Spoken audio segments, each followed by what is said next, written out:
Halo, pernah nggak sih ngerasa kalau ngejar kemenangan itu kok capek banget ya? Hari ini kita bakal bongkar sebuah ide yang bisa ngubah cara pandang kita total. Bukan tentang gimana caranya meraih sukses, tapi gimana caranya membangun kesuksesan yang benar-benar awet. Yuk kita mulai. Oke, kita langsung ke pertanyaan utamanya nih. Mana yang lebih penting, skor akhirnya atau cara mainnya? Coba deh pikirin sebentar. Jawaban kita atas pertanyaan ini benar-benar nentuin apakah sukses yang kita dapat itu bakal awet atau ya cuma lewat aja. Oke, bagian pertama, jebakan hasil akhir. Kita semua tahu kan godaannya? Ngelihat piala, medali, atau angka penjualan, dan mikir, udah ini doang yang penting. Tapi ternyata, fokus yang sempit banget kayak gini tuh punya jebakan tersembunyi. Iya, wajar banget sih kalau kita pengen sukses.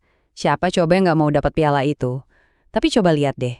Waktu piala itu jadi satu-satunya hal yang kita lihat, dia bisa berubah jadi umpan di sebuah perangkap. Jebakan yang bikin semua pencapaian kita jadi rapuh banget.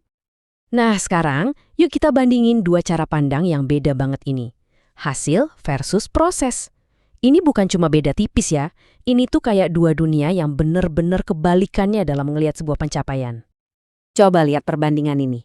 Di sebelah kiri ada tuh pandangan yang cuma mentingin hasil akhir. Nilai rapornya berapa, skor pertandingannya gimana. Terus di kanan ada pandangan yang hargain prosesnya. Gimana usaha si murid, gimana indahnya permainan tim. Kelihatannya sepele ya, tapi percaya deh, perbedaan ini dampaknya gede banget. Terus, emangnya kenapa kalau kita cuma peduli sama hasil? Bahayanya apa? Nah, di bagian ini kita bakal bahas risikonya. Godaan buat ngambil jalan pintas. Anggap aja ini peringatan keras soal fondasi yang gampang goyah. Dan ini dia spiral berbahayanya. Semuanya itu berawal dari fokus yang terlalu sempit sama hasil. Dari situ, kita jadi ngerasa, ya udahlah, halalin aja segala cara. Yang akhirnya, ya kita ngambil jalan pintas. Hasilnya, kemenangan yang dari luar mungkin kelihatan keren. Tapi sebenarnya, fondasinya siap ambruk kapan aja. Nah, ini dia kenyataannya, persis kayak fenomena gunung es. Di atas, yang kelihatan mungkin cuma kesuksesan jangka pendek yang wah banget. Tapi, di bawahnya ada biaya mahal yang nggak kelihatan, fondasi yang lemah, reputasi yang bisa hancur, dan risiko gagal total yang terus ngintai.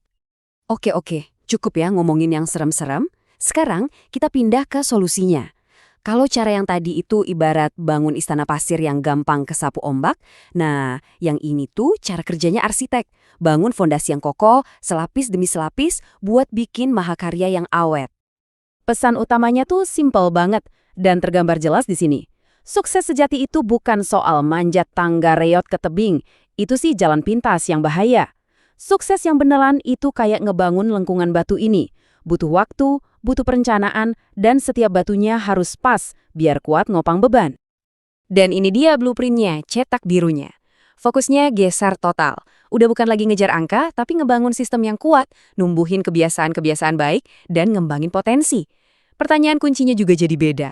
Bukan lagi hasilnya apa, tapi cara kerja kita udah bener dan bisa diandelin buat jangka panjang belum? Nah, kekuatan cara ini tuh baru bener-bener kelihatan pas lagi krisis. Coba lihat tabel ini deh. Waktu intuisi kita lagi mentok, kebiasaan nyatet yang konsisten jadi penyelamat. Pas karyawan andalan kita resign, sistem yang solid bikin semuanya tetap jalan. Jadi, proses yang kuat inilah jaring pengaman kita yang sebenarnya. Nah, kita sampai di bagian akhir nih. Ini momennya kita ngikat semua ide tadi jadi satu dan ngubah total cara kita mandang kesuksesan. Bukan lagi sebagai tujuan akhir, tapi sebagai sebuah perjalanan yang berarti. Jadi, ini dia nih poin paling pentingnya. Yuk berhenti ngelihat sukses itu kayak puncak gunung yang harus ditaklukkan. Mulai deh lihat sukses itu dari cara kita mendakinya, dengan persiapan yang mateng, dengan ketekunan, dan dengan integritas di setiap langkah yang kita ambil. Dan kutipan ini, wah ngena banget dan ngerangkum semuanya. Janganlah kita jemu-jemu berbuat baik. Ini tuh intinya bukan soal panen yang instan, tapi soal ketekunan dalam proses menanam itu sendiri. Percaya aja, kalau prosesnya bener, hasilnya pasti bakal ngikutin kok pada waktunya. Oke, sebagai penutup, saya mau kasih satu pertanyaan buat Anda. Bukan buat besok ya, tapi buat hari ini juga. Proses kecil apa sih yang bakal Anda mulai perbaiki? Coba pikirin satu hal aja. Karena dari satu langkah kecil itulah arsitektur kesuksesan sejati Anda mulai dibangun. Terima kasih.